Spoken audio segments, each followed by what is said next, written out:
We'll start today with the Pledge of Allegiance.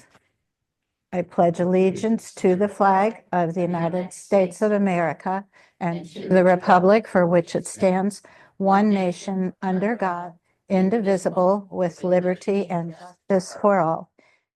God bless America, land that I love. Stand beside her and guide her through the night with the light from above. From the mountains to the prairies, to the oceans white with foam. God bless America, my home, sweet home. God bless America, my home, sweet home. And I'd like to welcome everybody here today, filling in for Scott. He had some he had family visiting, and they had to do last minute travel plans because the weather had mixed up, and he's taken them to the airport. So today in history, Mark Twain published Huckleberry Finn in 1885, and Pluto was discovered in 1930. And we're very happy to have our speaker here, Kim Early, and she's talking on a most important subject. And so I'm going to let Jan Schwartz do the introduction, and we look forward to hearing your presentation. Well, thank you. Thanks for being here, Kim. Kim is my colleague at the Pennsylvania Association for the Education of Young Children, and we're happy she's back to talk a little bit about the state budget and the impacts it can have on children and family. Kim leads my organization, PennAEYC's bipartisan government relations efforts with local, state, and national elected officials and their staff. She's forwarding the organization's advocacy agenda. She's responsible for policy development, monitoring, and analysis, and works collaboratively with our state advocacy coalition and national partners. Kim is a licensed social worker with 25 years of experience in health and human services, including child welfare, early childhood care and education, long-term care, public health, and behavioral health at the nonprofit and local and state government levels. Kim holds a Bachelor of Science degree in psychology from the University of Pittsburgh and a Master's of Social Work from Temple University. She lives in Harrisburg with her husband, Steve, and son, Mason. Thanks for being here, Kim. Thanks, Jan. Good to see everybody, and thanks for the introduction.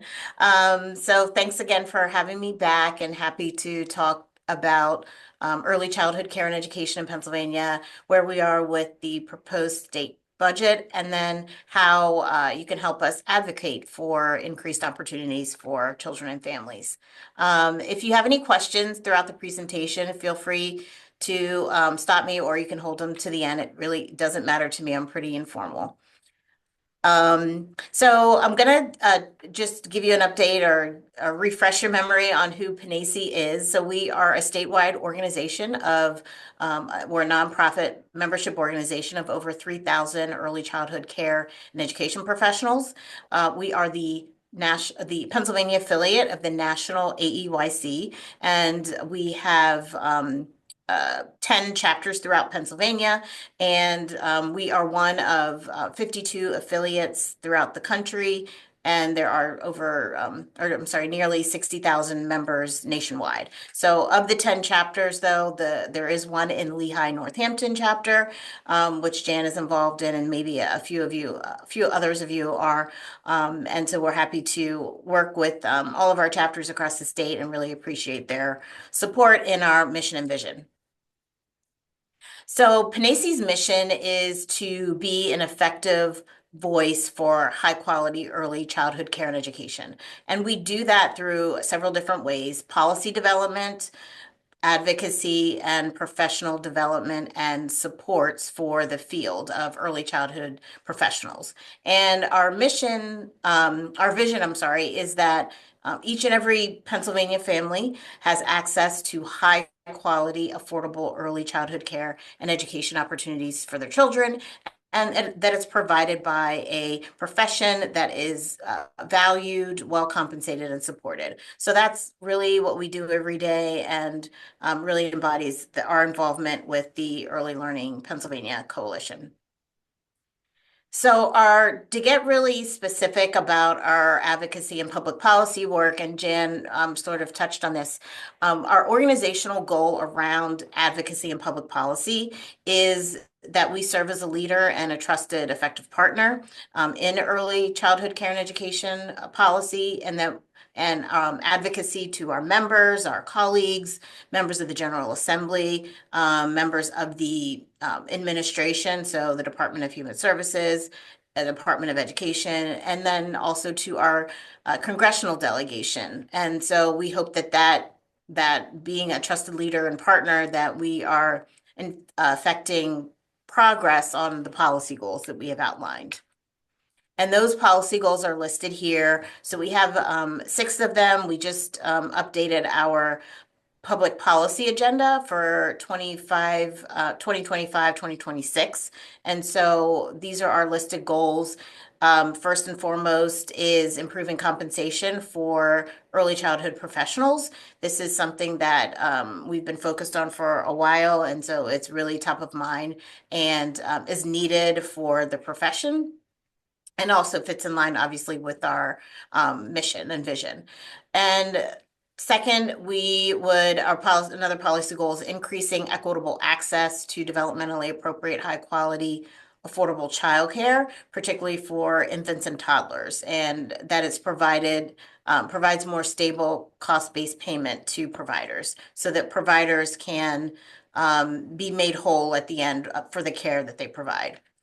We also have a goal of increasing access to high quality pre-K. So that's for our 3 and 4-year-olds across the state. And so increasing access to that is super important, given that the early years are when the brain is growing the fastest. And it's really important that children have access to those high quality experiences during that time of rapid brain growth. Next, we have implementing a infant toddler early intervention statewide advocacy agenda. So my colleague, Meg Erkson, she focuses on early intervention, Part C, and so making sure that families have access. And early intervention is services that are provided to a child that is developing or has developed developmental delays, or is in need of, occupational therapy or speech therapy or those kinds of things. So they provide those services to infants and toddlers, so that when they, enter kindergarten, that they're right on par with their peers. And early intervention is very effective service that's available for those children who are experiencing those developmental delays. And then next is advancing policies that support Pennsylvania in reaching an equitable early care and education system.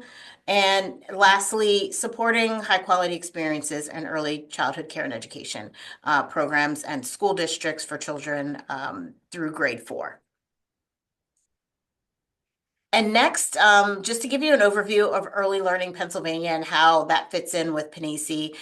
So Early Learning Pennsylvania is a broad-based umbrella coalition that is comprised of 4 specific issue advocacy campaigns that are nonpartisan, and they focus on access to voluntary, high-quality early care and education and healthy development opportunities for all Pennsylvania children and families. And that coalition operates 4 campaigns, which are listed there. And if you think of Early Learning PA like the brand of cereal Kellogg's, for example, Kellogg's has Special K, they have Apple Jacks, they have Frosted Mini Wheats. Each of the campaigns is sort of its own, is its own distinct campaign. It has its own branding, but it all fits under the Early Learning Pennsylvania umbrella. So we have Childhood Begins at Home, which is our evidence-based home visiting campaign that focuses on increasing access to evidence-based home visiting. Then we have our Start Strong PA campaign, which is our childcare campaign, and that focuses on increasing access to affordable, high-quality childcare.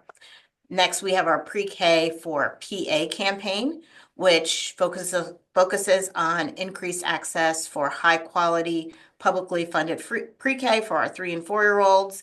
And then lastly is Thriving PA, which focuses on perinatal health services, nutrition supports, lead screening and abatement, and early intervention for infants and toddlers fits under that campaign as well. And so just to give you an idea of who is a part of this early learning PA coalition and the campaigns, there are about 10 organizations that are a part of it. Some of them are regionally based organizations, some are statewide organizations. And so for the Pre-K for PA campaign, the organizations listed there are principal partners of that campaign.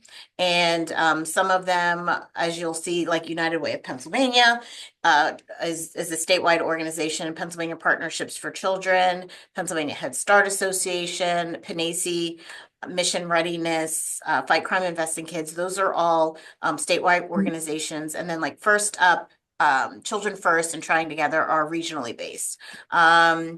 Fight Crime, Invest in Kids is special because they are members of law enforcement that support increasing access to high quality pre-K. And so that's why they're a part of the campaign. They understand that when children, 3 and 4-year-olds have access to high quality pre-K, that they're less likely to get connected to the juvenile justice system.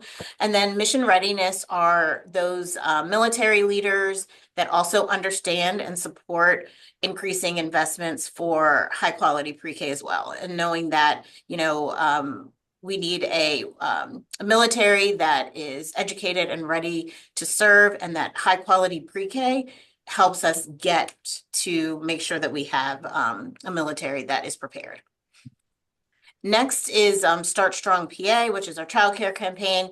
Very similar organizations that are part of the Pre-K for PA campaign. And this one, the only addition is the Pennsylvania Child Care Association, which is also a statewide organization.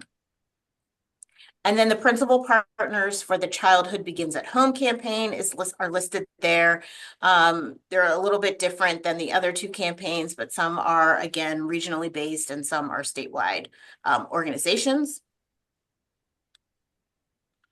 And then the principal partners for Thriving PA, which focuses on perinatal and child health, and then early intervention. You'll see the areas broken out. PennAEYC obviously is listed under the early intervention list, along with the other partners.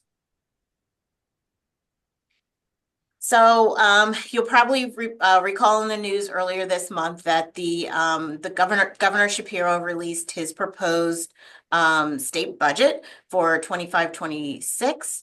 And I'm going to talk about what he proposed in terms of early learning and what investments are listed there. So when we look at childcare, the governor proposed a new childcare recruitment and retention initiative. So $55 million was proposed there. As I mentioned earlier, recruitment and retention is really important right now and has been for a while to make sure that we have teachers in classrooms and that programs are able to retain the staff that they have so that they can stay open and keep classrooms open so that parents can go to work and their children are in a high quality setting. So we're really excited to see that $55 million proposed investment. Childcare services and childcare assistance are 2 line items in the Department of Human Services budget. So 1.6 million was proposed increase for childcare services and 1.1 million in childcare assistance. And those increases will go to cover the cost of raising the minimum wage, which was also part of the governor's proposal. Whoops. So in terms of our response, so Start Strong PA, which is the childcare campaign, we, and under the Early Learning PA umbrella, issued a press release following the governor's proposed budget. And so we were really excited to see the 55 million in recurring investments, which would mean an additional $1,000 per educator increase for those that are for licensed childcare programs. Start Strong really celebrates this. We know that this is a direct investment in teacher recruitment and retention, and helps teachers to remain in the classroom so that working families have access to care. And we also would join 18 other states that have already directly invested in teacher recruitment and retention efforts. And we actually have a report coming out soon with an update of those states and the progress that they've seen in prior years with that investment. So we're hoping to see if this 55 million is included in the final budget, we're hoping to see similar results. So for pre-K for PA, the governor proposed a $17 million increase there.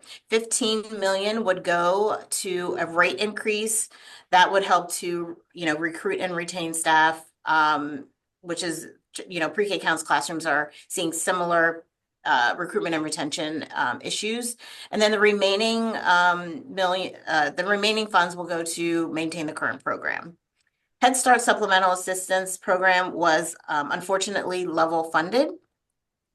And while we applaud the governor for his continuing investment in the historic teacher staffing shortage, and his investment of the 15 million for rates for pre-K counts, we were disappointed that the governor, failed to offer support for the Commonwealth's Head Start Supplemental Assistance Program. So we, know that they are facing similar staffing challenges. And so we are going to be diligently urging lawmakers to include increased funding in the final state budget to help stabilize the Head Start workforce.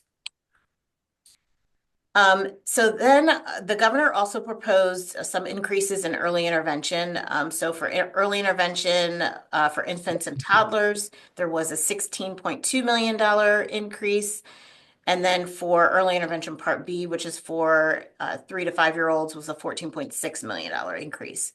For evidence-based home visiting, the community-based family center line was level funded. That is in the Department of Human Services budget. And then there was a small decrease of $67,000 in the nurse family partnership line, which is also in the Department of Human Services budget.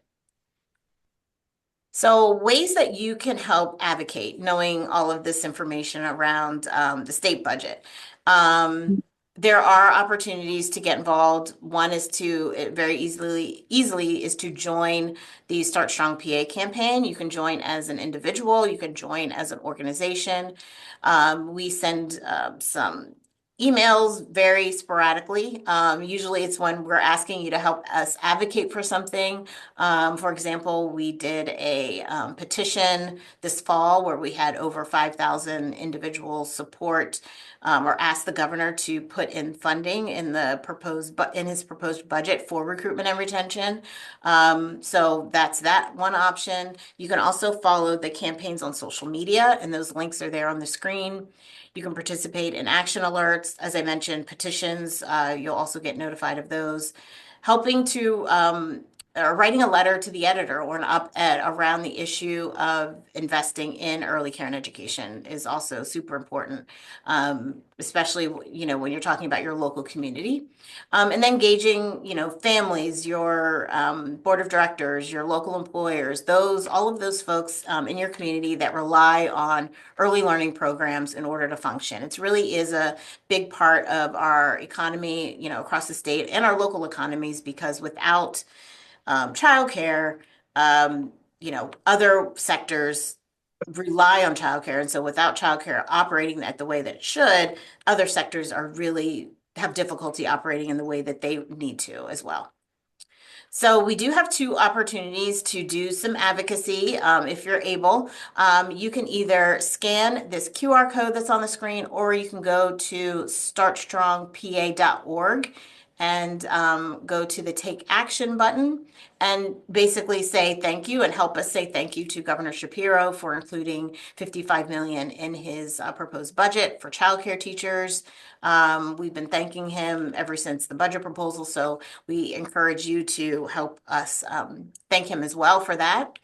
And then there is another opportunity at the federal level. I know I didn't get into the federal budget, but the Congress is still working on a fiscal year 2025 federal budget. Right now, we're in a continuing resolution. So Congress and the president had signed back in December a continuing resolution to fund government through March 14th. So I know that there's discussions going on in the House issue or has a proposal, I think as of last week, a new proposal around funding for that. So we are actively keeping a close eye on that. And actually a group of us as part of our NAEYC will be going to DC next week. And we'll be on the Hill and doing some Hill visits, talking about, child and dependent care tax credit, amongst other federal line items like the Child Care and Development Block Grant. But this is an opportunity to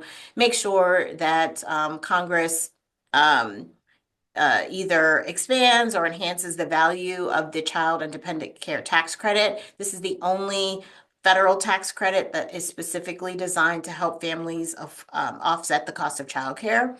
And Congress is debating tax legislation. And so there are threats to eliminate it altogether, which would impact families' ability to afford childcare, which is a very is a high ticket item in terms of a family's budget. I would say their mortgage or their rent is probably the highest, and then the next is childcare. So families definitely need help affording the cost of care. And so you can use that link there or scan that to email your congressional members. So you would email your U.S. Representative and then our two U.S. senators, and it automatically populates it once you fill in your address. So we appreciate you taking the opportunity to participate in advocacy with us there. And then I will pause and see if there's any questions. I thank you so much for your time and future advocacy. Does anyone have any questions? This is truly an important topic. I'm a retired teacher, and my daughter is a Head Start teacher.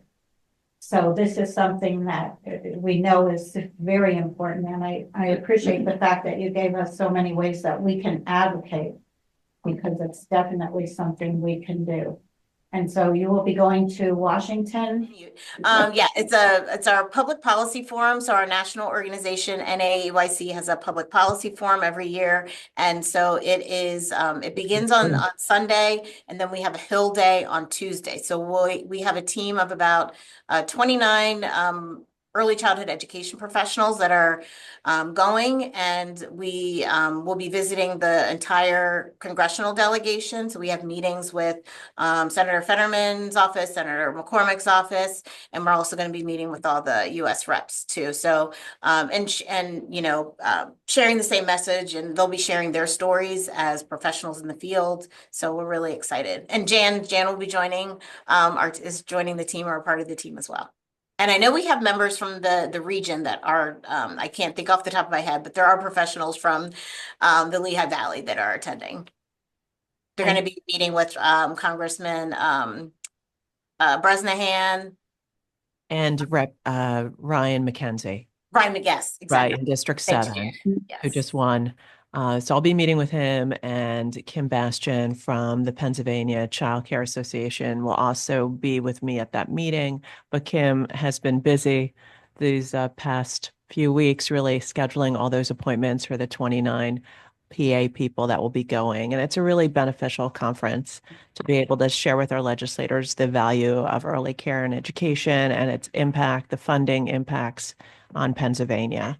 So thank you so much, Kim. I know we have a meeting today at 3, so I'll see you later today. I appreciate it. Does anybody have any more questions before Kim hops off? No? All right. Well, thank you so much, Kim. Thanks so much, everybody. Have a good rest of your day. Wait. I don't have a question, but it will be interesting if we can have a follow-up after your meeting to hear what transpires. So, and also, if any of you are online, there are forms that are coming out that ask you to support certain things. I know I'm on the list for some of them. So, please do that. All right, thank you so much. Let's Thank you. Bye-bye. have you.